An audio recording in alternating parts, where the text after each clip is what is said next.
Hello students, a very good morning to all of you.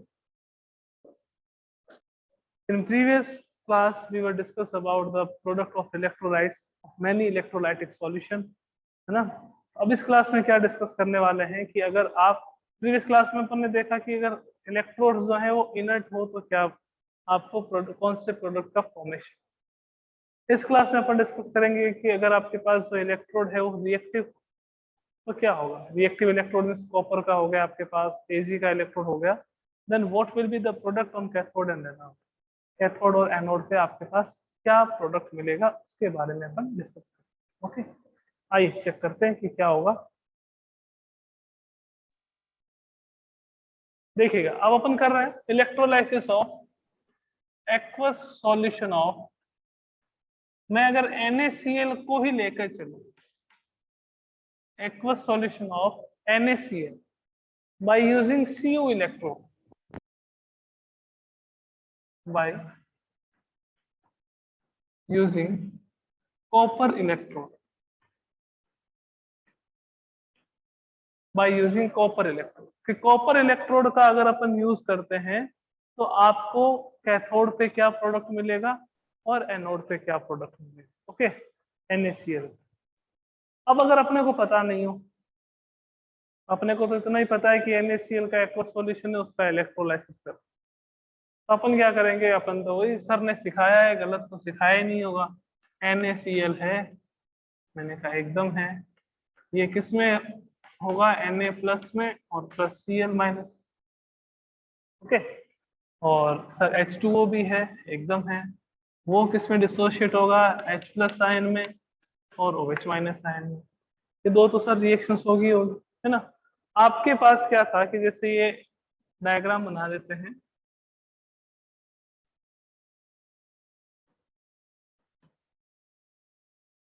इस diagram को बाद में अपन एक्सप्लेन भी करेंगे अच्छे से।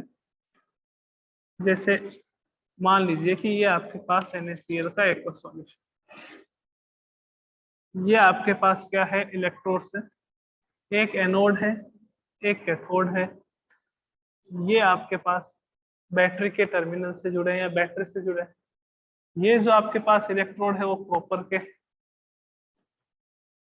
Cu के इलेक्ट्रोड, किसके इलेक्ट्रोड है, कॉपर। अब देखो एनोड पे क्या होगा,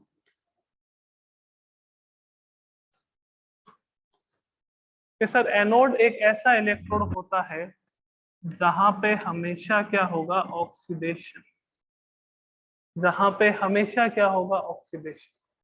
ऑक्सीडेशन होगा किसका होगा, जो इलेक्ट्रॉन लूज कर सकते हैं, लाइक Cl माइनस का, है ना, OH माइनस, सॉरी हाँ Cl माइनस का, OH माइनस। इसके साथ साथ आपके पास ऑक्सीडेशन जो है वो किसका हो सकता है, यहाँ पे कॉपर, Cl माइनस का, OH माइनस का और कॉपर।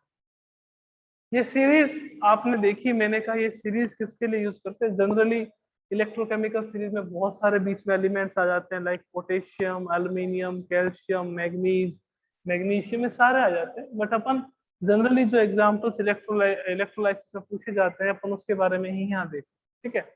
मैंने कहा इस सीरीज में अगर आप टॉप टू बॉटम आते हो, इस सीरीज में अगर आप टॉप टू बॉटम आते हो तो टॉप टू बॉटम आने पर क्या होगा कि ऑक्सीडाइज होने की टेंडेंसी डिक्रीज होती है। ऑक्सीडाइज होने की टेंडेंसी आपके पास क्या होती है, डिक्रीज, है ना।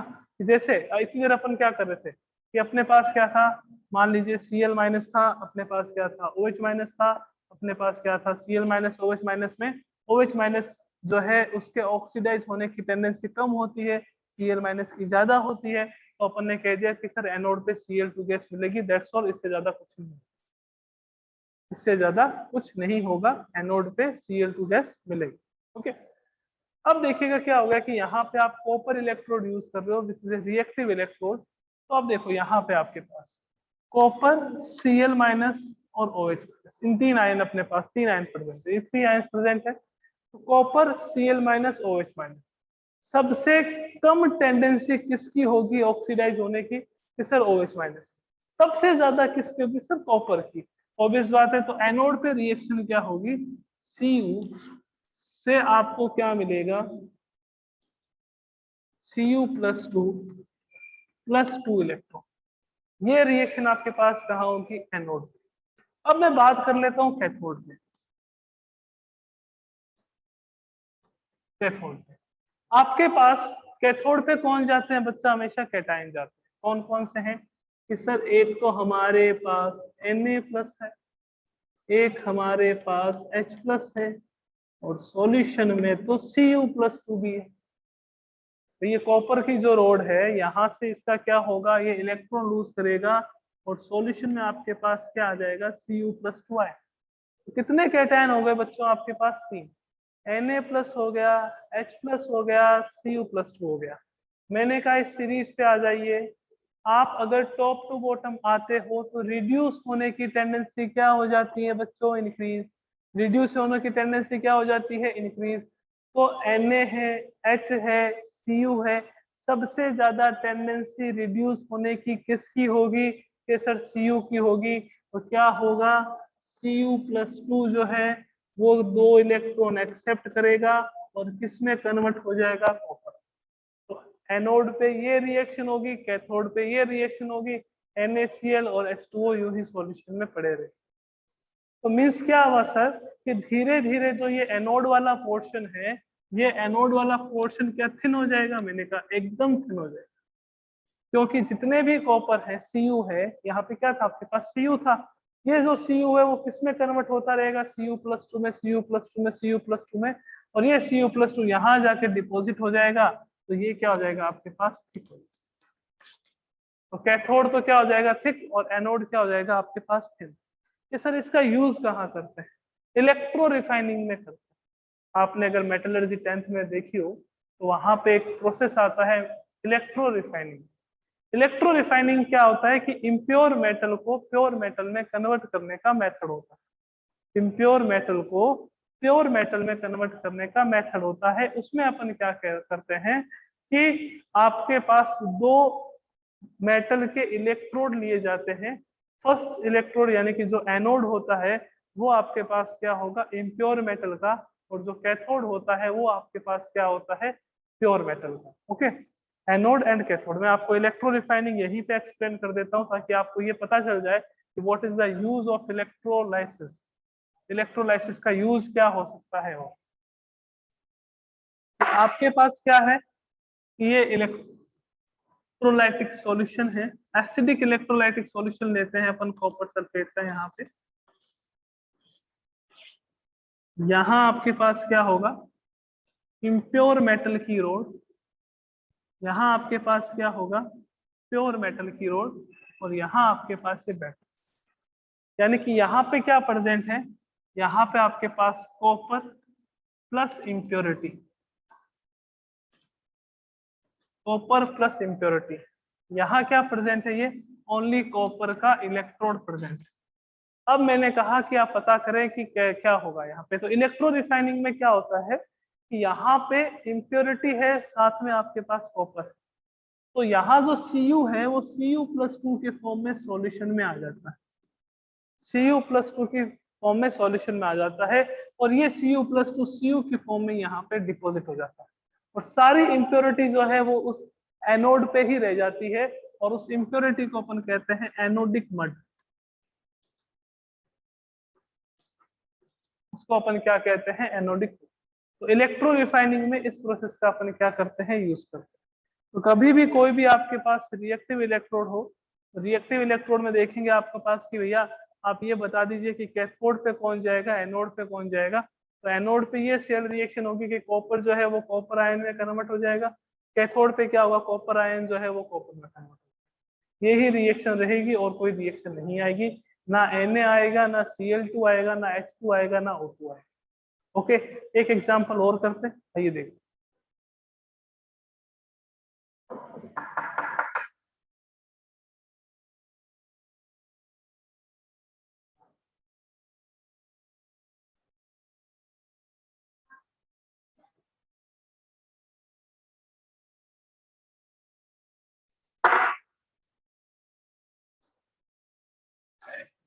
aqueous solution of NaCl by using silver electrode, by using silver electrode। ये बच्चों आप बताओगे मेरे को ना कि क्या प्रोडक्ट मिलेगा। देखिए बच्चों क्या होगा यहाँ पे कि आपके पास सिल्वर इलेक्ट्रोड का यूज कर रहे हो, एक तो सॉल्यूशन ऑफ NaCl है। बस प्राइमरी प्रोसेस तो आपके पास यही रहती है कि NaCl जो है वो किस में कन्वर्ट हो रहा है, Na plus plus Cl minus में, और आपके पास जो H2O है वो किस में कन्वर्ट होएगा, H plus plus OH minus. अब अपने को पता होना चाहिए कि एनोड पे हमेशा क्या होता है, ऑक्सीडेशन। एनोड पे हमेशा कौन जाते हैं, कैटायन जाते, एनायन जाते हैं जरूर, Cl माइनस और OH माइनस। कैटायन तो कैसे इलेक्ट्रॉन लूज करेंगे भाई, एनोड पे क्या होता है, एनोड वो इलेक्ट्रोड है जहां पे हमेशा क्या होगा, ऑक्सीडेशन होगा। क्लियर है। ऑक्सीडेशन में क्या होता है, इलेक्ट्रॉन लूज होता है। इलेक्ट्रॉन लूज कौन करता है, या तो जो न्यूट्रल है वो करेगा, और या कौन करेगा, जिसके पास इलेक्ट्रॉन है वो करेगा। कैटायन तो पहले से दिखा रही है, वो क्या इलेक्ट्रॉन लूज करेगा, है ना। तो एक तो Cl माइनस इलेक्ट्रॉन लूज कर सकता है, OH माइनस यूज कर सकता है, और साथ में आपके पास Ag यूज कर सकता है। कैथोड की बात कर लेते हैं। देखो मैं चिल्ला चिल्ला के आपको कह रहा था ना कि एनोड पहले लिखेंगे, एनोड पहले लिखेंगे, एनोड पहले लिखेंगे। उसका रीजन क्या है ये कि सर कैसे, मैंने कहा Cl माइनस OH माइनस और आपके पास क्या है Ag। तो आप ये देखो कि टेंडेंसी टू ऑक्सीडाइज जो है, यानी कि ऑक्सीडेशन होने की टेंडेंसी की बात करें अगर अपन, तो टॉप टू बॉटम जाने पर डिक्रीज होती है, टॉप टू बॉटम जाने पर डिक्रीज होती है। Ag है, Cl माइनस है, OH माइनस है। इन सब में से ऑक्सीडेशन किसका होगा, आपके पास Ag का होगा। तो यहाँ पे क्या हो जाएगा, Ag will be converted into Ag plus plus electron. अब देखो एनोड पे पहले अपन आए तो अपने को क्या पता चला कि सॉल्यूशन में अब कैटायन कितने हो गए, तीन। कौन कौन से, एक Na प्लस हो गया, एक H प्लस हो गया, और एक कौन सा हो गया आपके पास Ag प्लस। Na प्लस हो गया एक, तो एक H प्लस हो गया, एक Ag प्लस हो गया। Ag प्लस कहाँ से आया कि सर कि जो Ag का इलेक्ट्रॉन था वो खुद क्या कर रहा है, केमिकल रिएक्शन में पार्टिसिपेट कर रहा है, और अपने इलेक्ट्रॉन क्या कर रहा है, लूज कर रहा है। तो कैथोड पे आपके पास तीन कैटायन हो गए, एक आपके पास Na प्लस, एक आपके पास H प्लस, और एक आपके पास Ag प्लस। तो कैथोड पे रिएक्शन क्या होगी, Ag प्लस जो है वो इलेक्ट्रॉन गेन करेगा, और गेन करके किसमें कन्वर्ट हो जाएगा, Ag। ठीक है ना। एक लास्ट एग्जांपल करते हैं, मैक्सिमम स्टूडेंट अपना हैंड रेज करने चाहिए। लास्ट एग्जांपल इलेक्ट्रोलाइटिक प्रोडक्ट का, ये लास्ट एग्जांपल अपना रहेगा आज, है ना। उसके बाद अपन बैटरी स्टार्ट करते। अब मैं कितने ही एग्जांपल करवा दूं, तब तक आपके दिमाग में बातें क्लियर नहीं होगी, तब तक वो काम ही अच्छा नहीं होगा, है ना। देखो aqueous solution of copper sulphate by using Cu electrode, by using Cu electrode means अपने को पता है ना कि क्या करना क्या है। CuSO4 कन्वर्ट होगा किसमें, Cu plus 2 plus SO4 minus 2 में। H2O जो है वो किसमें कन्वर्ट होगा, H प्लस में, और OH माइनस है। आप कॉपर इलेक्ट्रोड का यूज कर रहे हो, तो आपके पास देखो क्या क्या प्रेजेंट हो गया कि SO4 माइनस 2। एनोड की बात करें पहले, तो एनोड पे कौन कौन से आयन आएंगे, एक तो सल्फेट आयन, एक आपके पास हाइड्रोक्साइड आयन, और एक आपके पास copper electrode. Sulphate ion, hydroxide ion, अगर ये दोनों होते तो OH माइनस आयन जो है वो क्या करता, उसका ऑक्सीडेशन हो जाता और वो ऑक्सीजन गैस लिबरेट कर देता। बट आपके पास कॉपर भी है, तो कॉपर का क्या होगा, यहाँ पे ऑक्सीडेशन होगा, Cu से किसमें कन्वर्ट हो जाएगा, Cu प्लस टू इलेक्ट्रॉन, है ना। अब बात करें एनोड की, हो चुकी है। कैथोड की बात करें, कैथोड पे आपके पास एक तो H प्लस है, एक Cu प्लस 2 है ना, दो ही आयन, H प्लस और Cu प्लस 2 है। तो वहां पे क्या होगा, Cu प्लस 2 जो है वो इलेक्ट्रॉन एक्सेप्ट करेगा, और एक्सेप्ट करके किसका फॉर्मेशन कर देगा, कॉपर। ये आपके पास टॉपिक कंप्लीट हुआ कि प्रोडक्ट ऑफ इलेक्ट्रोलाइसिस आपको क्या मिलेंगे। सबको समझ आ गया हो तो एक बार हैंड रेज कर दीजिए, नहीं समझ आया तो फिर डाउट पूछ लीजिए।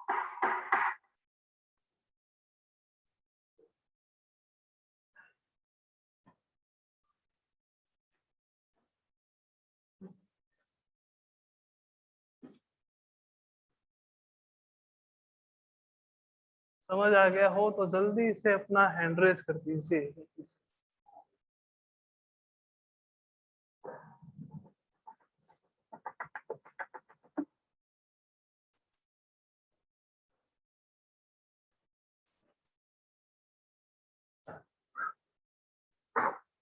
नेक्स्ट आता है टाइप ऑफ सेल, या ये कह देते हैं कि टाइप ऑफ बैटरी, या टाइप ऑफ सेल कह देते हैं। अपने को पता है सेल का क्या काम होता है, इलेक्ट्रिकल एनर्जी को केमिकल में, केमिकल एनर्जी को इलेक्ट्रिकल एनर्जी में। अपन जो यहाँ देख रहे हैं वो है केमिकल एनर्जी को जो इलेक्ट्रिकल एनर्जी में चेंज करते हैं, उसकी अपन बात कर रहे हैं ना। वो आपको या फिर केमिकल एनर्जी को थर्मोडायनामिक एनर्जी में जो कन्वर्ट करते हैं, उस सेल की भी अपन बात करें। टाइप ऑफ सेल, जनरली अपन जो सेल का क्लासिफिकेशन देखते हैं वो कितने टाइप का होता है, 3 टाइप।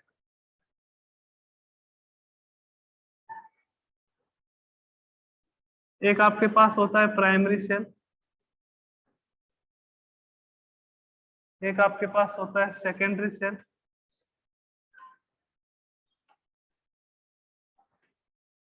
और एक अपने पास होता है फ्यूज सेल। ये आपके पास 3 टाइप के सेल होते हैं, primary cell, secondary cell and fuse cell. क्या होता है प्राइमरी सेल, क्या होता है सेकेंडरी, क्या होता है फ्यूज सेल? प्राइमरी सेल वो होते हैं जिसमें एक बार रेडॉक्स रिएक्शन कंप्लीट होती है। रेडॉक्स रिएक्शन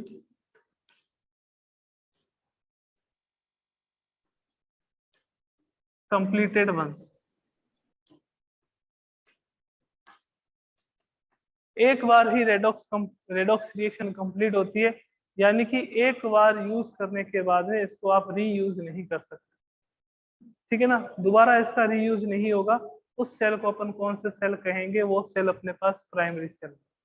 यानी कि ये इनको अपन रिचार्ज नहीं करवा सकते, रिचार्ज चार्जेबल नहीं है, रिचार्ज चार्जेबल नहीं, चार्जेबल,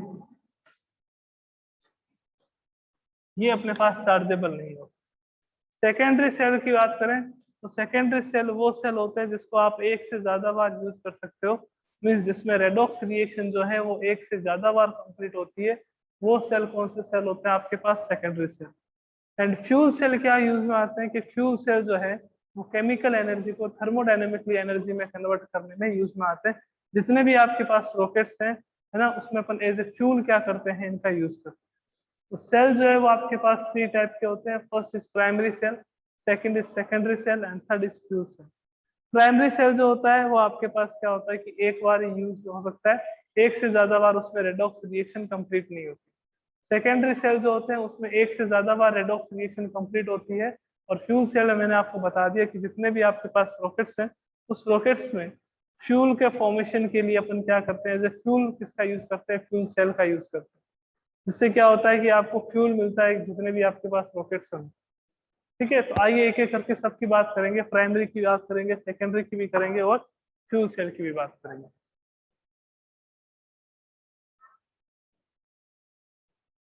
इसमें इंपॉर्टेंट क्या है बच्चों, इसमें जो सेल रिएक्शंस होती है वो काफी इंपॉर्टेंट है। ये ध्यान रखना कि जो सेल रिएक्शंस होती हैं वो काफी इंपॉर्टेंट है। सबसे पहले अपन डिस्कस कर रहे हैं प्राइमरी सेल।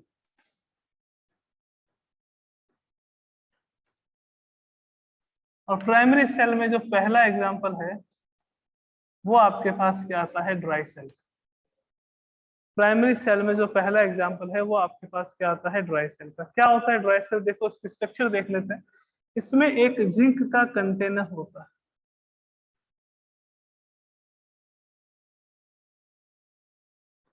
ठीक है ना, जिंक का कंटेनर, उसके चारों ओर आपके पास एक कार्डबोर्ड होता है।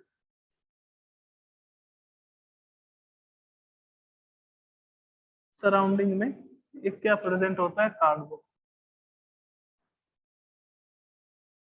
ठीक है, यहाँ पे आपके पास एक ग्रेफाइट की रोड होती है।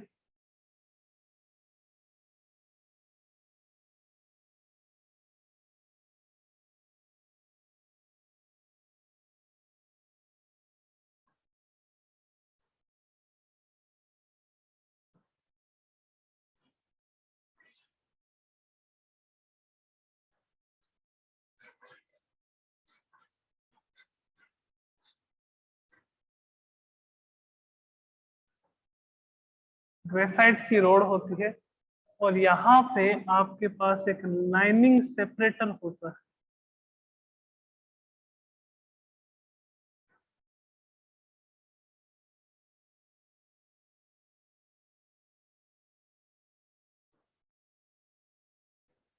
लाइनिंग सेपरेटर होता है, ठीक है।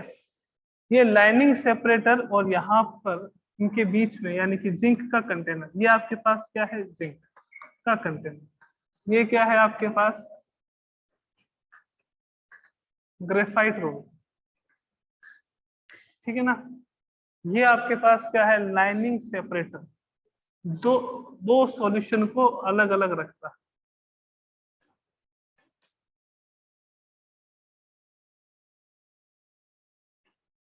ये आपके पास क्या है, कार्डबोर्ड, ठीक है। अब ये जो आपके पास कैथोड है यानी कि ग्रेफाइट रोड जो है वो हमेशा यूज होती है एज ए कैथोड, क्योंकि जिंक इज मोर इलेक्ट्रोपॉजिटिव। और जिंक का यूज कैसे होता है, एज ए एनोड। यहाँ पर आपके पास सॉल्यूशन प्रेजेंट, सॉलिड फॉर्म में प्रेजेंट होता है MnO, manganese oxide, manganese dioxide. और यहाँ पे क्या प्रेजेंट होता है, NH4Cl प्लस ZnCl2 का पेस्ट, ये प्रेजेंट होता है। ऊपर से कवर होता है सारा,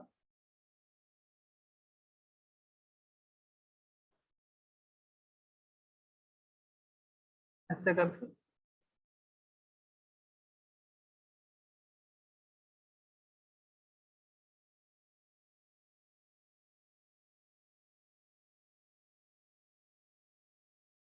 ये आपके पास ऐसे जो है वो सेल, ठीक है ना। ये आपके पास क्या है इसमें कि जिंक का कंटेनर, पूरी कंटेनर आपके पास जिंक का रहता है, तो जिंक आपके पास एज ए एनोड है, ठीक है। ग्रेफाइट की रोड लगी होती है बीच में, तो वो क्या यूज करता है, उसका एज ए कैथोड। ये लाइनिंग सेपरेटर है जो क्या करता है, MnO2 और आपके पास NH4Cl प्लस ZnCl2 के पेस्ट को क्या करता है, अलग। मैंने कहा इसमें मेन इंपॉर्टेंट चीजें एक तो डायग्राम है और सेल रिएक्शन। सेल रिएक्शन में पहले अपन क्या लिखेंगे, एनोड पे रिएक्शन क्या होती है एट एनोड।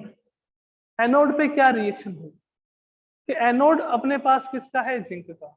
एनोड पे हमेशा क्या होता है, ऑक्सीडेशन। तो आपके पास क्या होगा, Zn जो है वो किसमें कन्वर्ट हो जाएगा, Zn+2 इलेक्ट्रॉन। कैथोड पे क्या रिएक्शन होती है, एट कैथोड। कैथोड पे क्या रिएक्शन होगी बच्चों, आपके पास जो MnO2 है उसकी रिएक्शन करवाएंगे अपन अमोनियम आयन से 2NH4 से, प्लस आपके पास क्या आएगा, 2 इलेक्ट्रॉन। प्लस आपके पास क्या आ जाएगा, 2 इलेक्ट्रॉन, ठीक है ना। प्लस आपके पास 2 इलेक्ट्रॉन, उससे मिलेगा क्या आपको, Mn2O3 प्लस 2NH3 प्लस आपके पास क्या आ जाएगा, यहाँ पे H2 आ जाएगा। कितने मोल H2 आएगा आपके पास, 3:8, 2 मोल H2O, रिएक्शन बैलेंस। तो एनोड पे क्या रिएक्शन हो रही है कि Zn जो है वो Zn+2 इलेक्ट्रॉन में कन्वर्ट हो रहा है।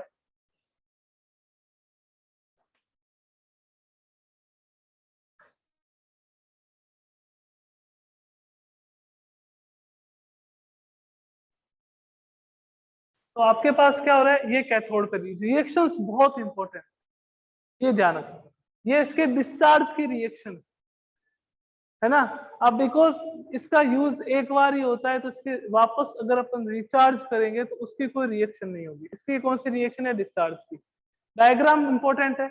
आपके पास क्या रहता है, जिंक का कंटेनर होता है, उसमें आपके पास क्या प्रेजेंट होता है, NH4Cl ZnCl2 का सॉल्यूशन।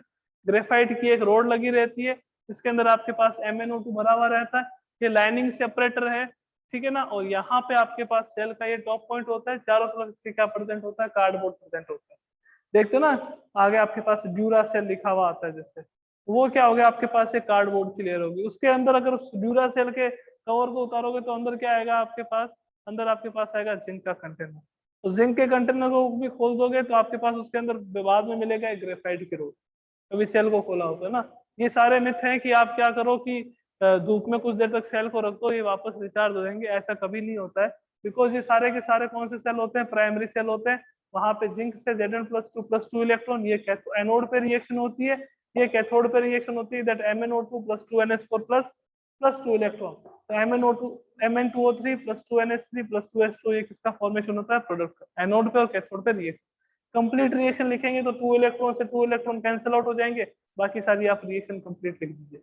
अब इंपॉर्टेंट बात, ये सेल खराब क्यों होते हैं, क्या रीजन है? देखो रीजन क्या है कि यहाँ पे आपके पास क्या प्रेजेंट होता है, NH4Cl प्रेजेंट होता है। ये जो NH4Cl है वो कौन सी नेचर का होता है बच्चों, एसिडिक नेचर। कौन सी नेचर का होता है NH4Cl, एसिडिक नेचर का होता है। एसिडिक नेचर का होता है तो ये क्या करेगा, जो जिंक मेटल का कंटेनर था उसको कोरोड कर देगा। कोरोजन भी अपन देखेंगे, कोरोजन है ना, आगे अपना प्रोसेस अपना एक आएगा कोरोजन टॉपिक। तो जो NH4Cl है वो क्या करेगा कि जिंक के कंटेनर को कोरोड कर देगा, और कोरोड करने के बाद क्या होगा आपके पास कि ये क्या हो जाएगा, एक व्हाइट कलर का सब्सटेंस होता है जो बाहर आ जाएगा, और उसके बाद ये सेल क्या हो जाता है, काम करने बंद हो जाता है।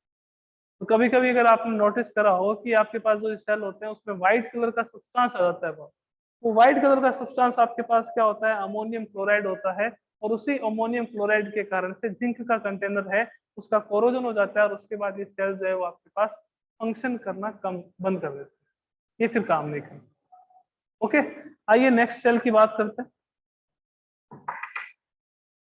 ड्राई सेल में ही देख रहे हैं नेक्स्ट सेल, जो अपन मान लीजिए कि रिस्ट वॉच में यूज करते हैं, या फिर अपन यूं कह सकते हैं कि जो अपने ईयरफोन्स है उसमें यूज करते हैं, उस सेल को अपन कौन सा सेल कहते हैं, मर्करी सेल। वो आपके पास कौन सा सेल होता है, मर्करी। सेकंड सेल आता है आपके पास मर्करी सेल, ड्राई सेल में ही, सॉरी प्राइमरी सेल में ही सेकंड सेल आपके पास कौन सा आता है, मर्करी। जो ड्राई सेल है उसको लेक्लांसी सेल भी कहते हैं, जो ड्राई सेल है उसको अपन क्या कहते हैं, लेक्लांसी सेल भी कहते हैं। ये कैसा होता है देखो मर्करी सेल,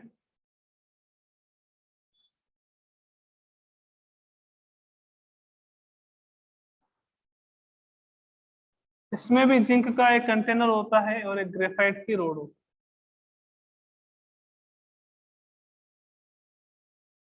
है। यहाँ पे आपके पास लाइनिंग प्रेजेंट होती है, पोरस लाइनिंग कहते हैं इसको,